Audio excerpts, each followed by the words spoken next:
Ngayon, baba tayo ngayon sa aming kwarto. Kwarto naman natin yung silipin natin.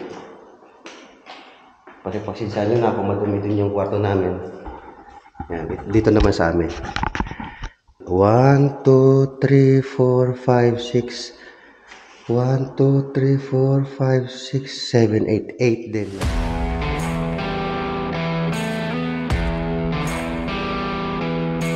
Father God. Thank you, Father God, for all the blessings. Ganyan kalalim, paano na? Good morning mga boss.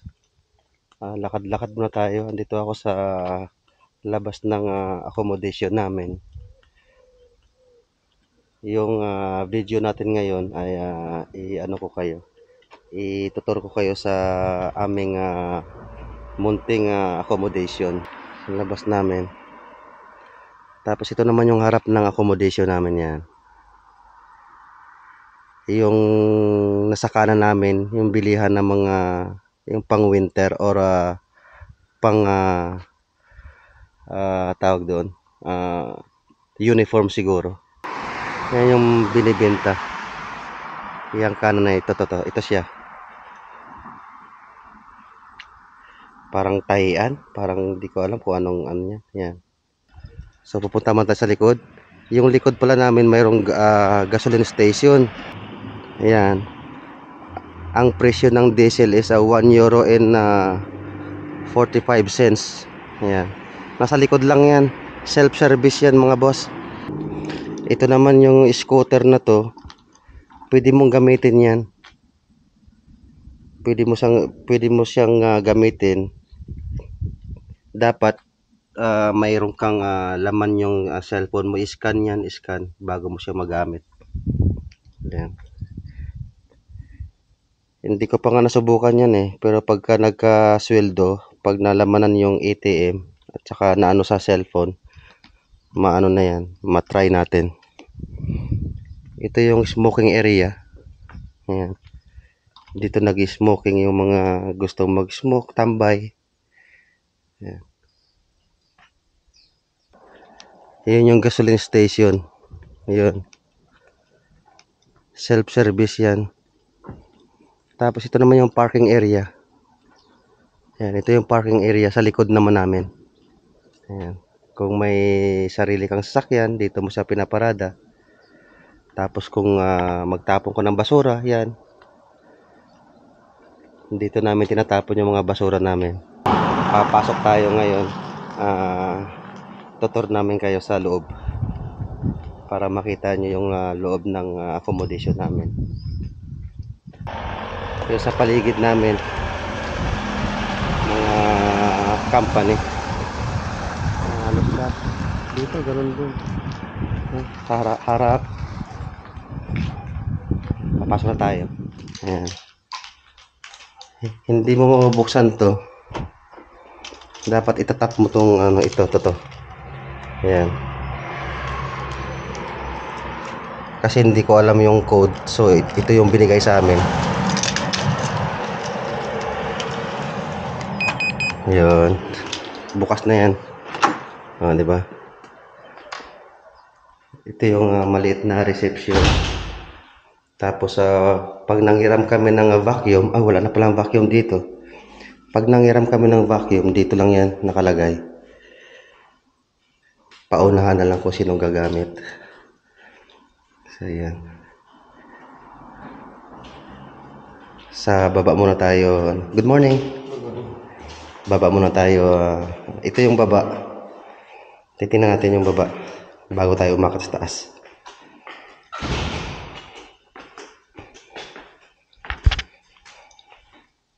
Ayan. May bike pa May mga gulong. May pang baby. Ito yung baba. Ayan. Hanggang dun yan. May mga Pilipino din dito. Hindi ko alam kung saan banda. So papasokin natin yung taas. Hindi ko alam kung tulog pa sila kasi alas 8 pa lang ng umaga.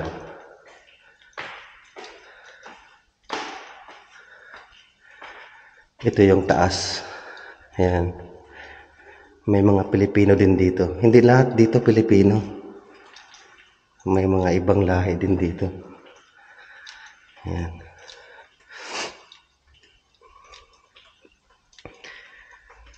Ilang kwarto din to is 1, 2, 3, 4, 5, 6, 7, 8. 8 pinto. Dito yung number 26. Baka dito yung kaibigan namin.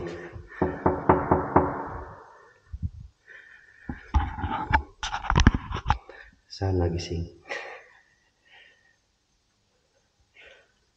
Baka mga tulog pa. Igisingin natin. Hindi, pwede hindi.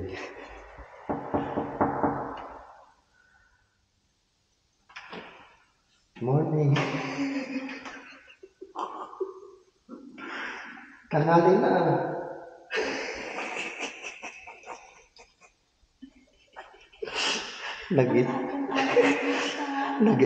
Nagising natin sila.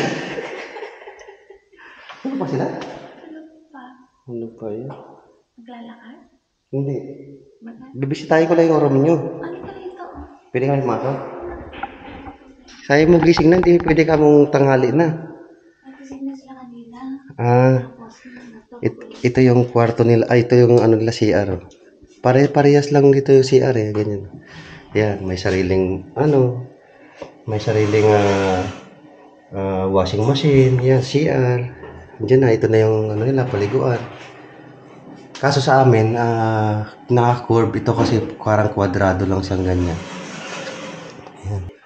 Nagulat sila sa atin kasi maaga pa lang. Yan. Ito yung nila. Ganun din, pare-parehas lang. Mayroong lutuan. Nandiyan na lahat. Yan. Mga kasama namin. Ito na yun. Matutulog. Diyos ko, oras na. Huh? Sa isang room, 3 tao ang nakatira. Isang kasama namin tulog. Napuyat. Nagising na yan kanina. Yan, tulog. Boss, salamat Okay po. Sige, bye-bye boss. Bye-bye Thank po. you sa disturbo. No problem.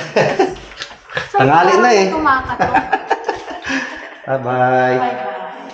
Ngayon, pupunta tayo ngayon sa kwarto namin. Sa baba naman.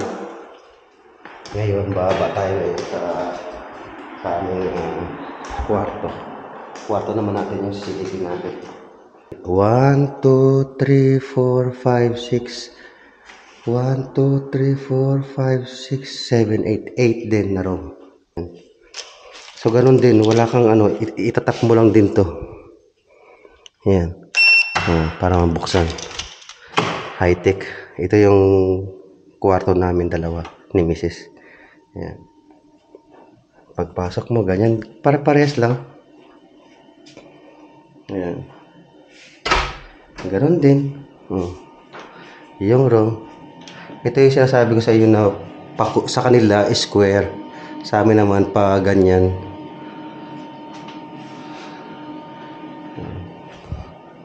Ito yung kusina namin. Ganon din. Yan. Kusina namin yan. Ang daming kalat. Pare-pares lang. Lahat yan kuryente. Wala kaming kahit anong gawin mo dyan, mag-rice cooker ka, lahat. Mag-oven ka. Yan, minsan nag-oven kami. Lahat may ganito. Yan. Mga pinggan namin, mga kutsara, ganyan, dyan. Yan. Lahat. Yung namin, yan.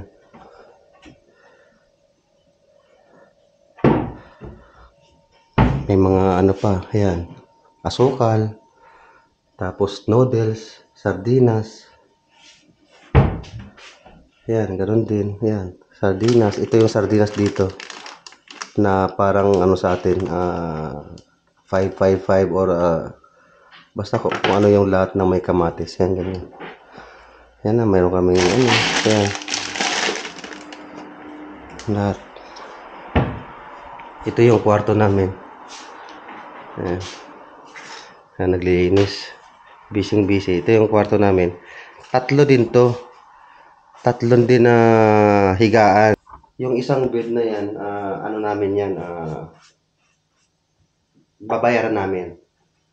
Babayaran namin yung isang bed kasi nga, pag-couple talaga, 2 tao lang.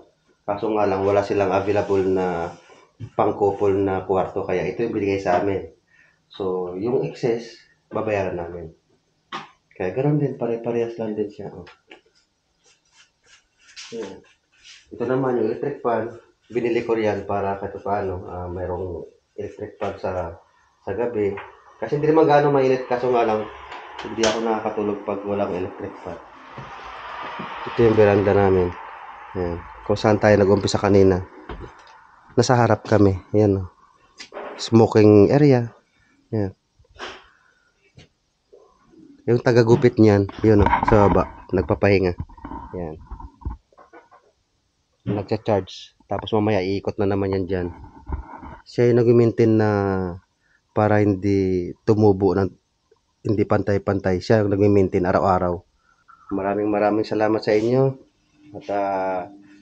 At tabayanan nyo yung next natin na i-upload. Siguro i-check natin bukas, araw ng Sabado. I-check natin sila kung ano yung mga handa nila para sa kanilang sama-sama, pamilya, kaibigan, kung ano man. Kung ano yung ganapan, i-check natin bukas sa loob ng mga kwarto nila, kung ano mga handa nila ngayon. So yun, maraming salamat. At sana suportahan nyo kami sa aming buhay OFW dito sa Slovakia. So yun, thank you. Bye-bye.